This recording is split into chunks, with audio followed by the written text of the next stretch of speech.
Assalamualaikum warahmatullahi wabarakatuh. Salam kemakmuran, salam keberkahan untuk anda semua ya. Ini ada satu cerita menarik yang nak aku kongsikan kepada anda semua ya. Anda tontonlah videoku ini sampai selesai. Ini berlaku kepada seorang sahabatku ya, Aminah namanya ya. Berlaku pada Aminah ya. Ya, kata orang ya, setiap orang pasti akan sangat bahagia ya jika diberi wang ya, apalagi jika uang tersebut diberi dalam jumlah yang besar dan tanpa ada syarat apapun untuk mendapatkan uang tersebut ya.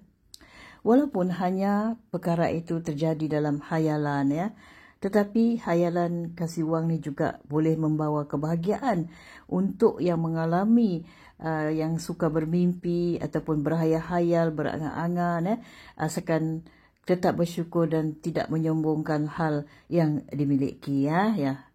Tentang hayalan, tapi cerita tentang mimpi. Mimpi dikasih uang juga boleh dijadikan sebagai tanda atau peringatan ya. Ini yang berlaku pada temanku Aminah ya, mimpi dikasih uang. Kalau kita ni harus tetap memberi kepada sesama dan menolong orang yang memerlukan ya. Ya, itu dah yang anehnya. Yang memberi wang yang banyak itu adalah teman yang sudah lama lah tidak bertemu, lebih kurang 15 tahun. Dia ni terkenal dalam kampungnya seorang yang miskin lah, sentiasa menganggur, tidak ada kerja lah, nak makan pun kadang-kadang susah ya. Jadi dia berkali-kali meminjam wang kepada Aminah ni, tapi satu sen pun belum dibayar ya. Tapi dia hilang begitu saja ya. Tapi ini dia wujud dalam mimpi Aminah. Dia mimpi selama 3 hari berturut-turut. Ya, nama si teman Aminah ni adalah Amran lah. Ya, Amran nama dia. Ya, jadi mimpi dikasih wang yang mengejutkan dalam mimpi tu. Ada yang mengatakan petanda keberuntungan. Ya, ada yang menafsirkan mimpi Aminah itulah satu keberuntungan. Jadi kalau dilansir dari beragam sumber ya, dia ada macam-macam pecahan dia lah ya, keberuntungan ataupun sebaliknya lah ya. Yang ada pula menaksirkan bahawa mimpi Aminah tu adalah satu yang perlu berhati-hati. Sebaliknya bukan keberuntungan, mungkin ada musibah yang nak menimpa ya. Lain orang lain cara ramalannya ya, tafsiran yang tidak sama ya, semuanya lain-lain ya. Yang ada kata kalau mimpi dapat wang itu nak kena sakit ya, sakit yang kata orang yang berbahaya, macam-macam lah. Jadi lepas itu Aminah mendiamkan diri sajalah, tidak mau bertanya dengan siapa-siapa lagi kerana itu merungsingkan fikirannya. Tapi kenapakah dia bermimpi teman lamanya tu ya, teman lamanya yang pernah berhutang, yang terkenal dengan kemiskinannya tu ya, yang menghilangkan diri, hutang tidak dibayar tapi dia menghilangkan diri. Jadi kebelakangan ini dia muncul dalam mimpi. Apakah sebabnya ya? Ya, tapi dalam mimpi itu dia tidak berbicara apa-apa. Dia cuma hulurkan uang. Uang yang dikasih itu kan pula uang dolar ya.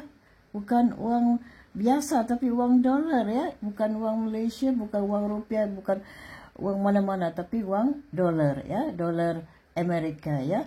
Ya, itu dia. Jadi berfikir-fikir. Jadi Aminah serahkanlah saja apa yang dimimpi itu supaya perkara itu menjadi kebaikan bagi dirinya lah ya. Pasal Amran ni utang pun tak pernah nak bayar satu sen pun, hidup pernah penuh dengan kesusahan, keperitan, kepayahan, sering tidak ada wang untuk nak beli makanan dan sebagainya ya. Jadi banyaklah orang menghinanya, termasuk Aminah juga pernah menghinanya. Kenapa kamu ni hidup kemiskinan, sedangkan pekerjaan boleh dicari, bagai-bagai usaha boleh kita usahakan.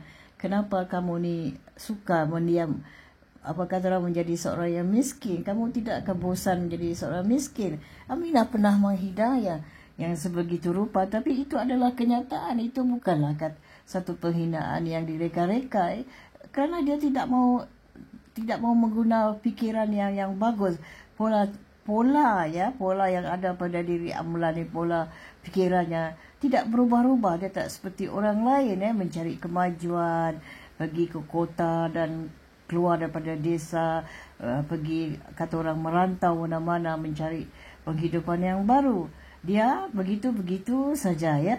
Jadi itu yang Aminah selalu apa kata orang menegur, tapi si Amran ini ditegur pun dia tidak peduli, dia dengan cara hidupnya jugalah ya. Tapi lepas itu dia menghilangkan diri begitu lama ya daripada Aminah ya. Berbelasan tahun dia menghilangkan, tidak ada berita. Cuma berita yang baru-baru ini yang diterima adalah wujud dalam mimpinya. Dia berwujud dalam mimpinya 3 kali berturut-turut. Jadi ini satu kata orang tanda tanya jugalah ya. Pada satu hari ketika waktu sore lah, ketika Aminah minum petang ya, dia gini, bukan Aminah, ketika yang hamba Allah ni ya sedang minum petang ya Aminah lah ya, maaf aku terlupa, Aminah sedang minum petang, tiba-tiba ada suara. Ini cerita betul, bukan dalam mimpi. Ada orang memberi salam, Assalamualaikum, ada suara yang garau, Assalamualaikum. Jadi Aminah terkejut. Aminah menjawab, Waalaikumsalam. Siapa kamu? Orang itu ya, dia berjanggut ya, janggutnya tebal sekali. Tapi janggutnya tebal tapi bersih lah ya. Janggut tu diurus lah. Misalnya juga tebal tapi diurus dengan baik lah ya. Ya itu dia. Jadi dia bertanya, masihkah kau kenal kepada aku? Dia bertanya ya, kamu siapa ya? Aku tak pernah lihat. Kamu tak kenal aku kah? Cuba kamu lihat betul-betul. Aku tak kenal. Sumpah aku tak kenal. Siapa kamu? Dia pun menarik kerusi, lalu dia duduk. Dia menatap wajah Aminah sambil tersenyum. Kamu lupakah? Lupakah? Akulah insan yang kau pernah hina dulu, yang aku pinjam duitmu tak mau bayar. Sampai sekarang tidak dibayar uangmu. Langsung Aminah tersenyum dan ketawa sekuat-kuatnya. Kenapa kamu ketawa? Kenapa kamu tak marah aku, tak maki aku? Aku menghilangkan diri begitu lama, dia tanya. Aku ketawa kerana aku memimpikan kamu. Jadi sekarang ini kau wujud di depanku. Itu yang buat aku ketawa. Jadi Amran tanya, kamu betul-betul tidak marah pada aku? Tidak, aku tidak marah. Aku bahagia sekali melihat kamu muncul di depanku. Sebagaimana yang ku mimpikan, sekarang kau muncul. Sekarang apa yang kamu mau daripada aku pula? Adakah kamu nak pinjam lagi duit? Si Aminah bercanda dengan dia. Tidak. Tapi sekarang aku bukan nak pinjam duit. Aku nak membayar wang kamu. Aku nak pulangkan berlipat ganda yang pernah aku pinjam. Aku ingat, aku catatkan di buku kecilku ini. Aku minjam kamu 2,000 ringgit tapi tak pernah aku bayar. Tapi sekarang aku nak bayar kamu dengan wang dolar berlipat ganda. Aku mau bayar kau $4,000. Aminah terkejut ya, sambil ketawa memukul-mukul si Amran. Mereka berdua ketawa bersama. Mereka adalah sahabat satu kampung lah ya, sejak kecil sampai dewasa ya. Jadi Amran buka cerita bahawasanya penghinaan tempoh hari itu pada Aminah, menghina pada tempoh hari itu, dia jadikan satu pelajaran, satu pengajaran. Dia berfikir berminggu-minggu, lalu dia mengambil keputusan untuk untuk merantau ya, untuk merantau ke luar negeri. Jadi dia keluar negeri mencari pekerjaan, ada dibantu oleh seseorang yang membantunya kerana dia sendiri pun tidak punya uang ya. Jadi seseorang yang ada uang membantunya mencarikan dia pekerjaan di rantau orang sebagai pembersih lah ya. Jadi pada siang hari dia bekerja sebagai cleaner, sebelah malam dia bekerja sebagai kata orang pelayan restoran yang berada di kota besar iaitu di Amerika. Ya, itu dia. Ya, itulah kisahnya lah, kisah nyata ya. Kadang-kadang teguran tu kita rasa satu penghinaan, tapi itu satu kebaikan ya. Kita terima dengan hati yang terbuka, pikiran yang terbuka ya.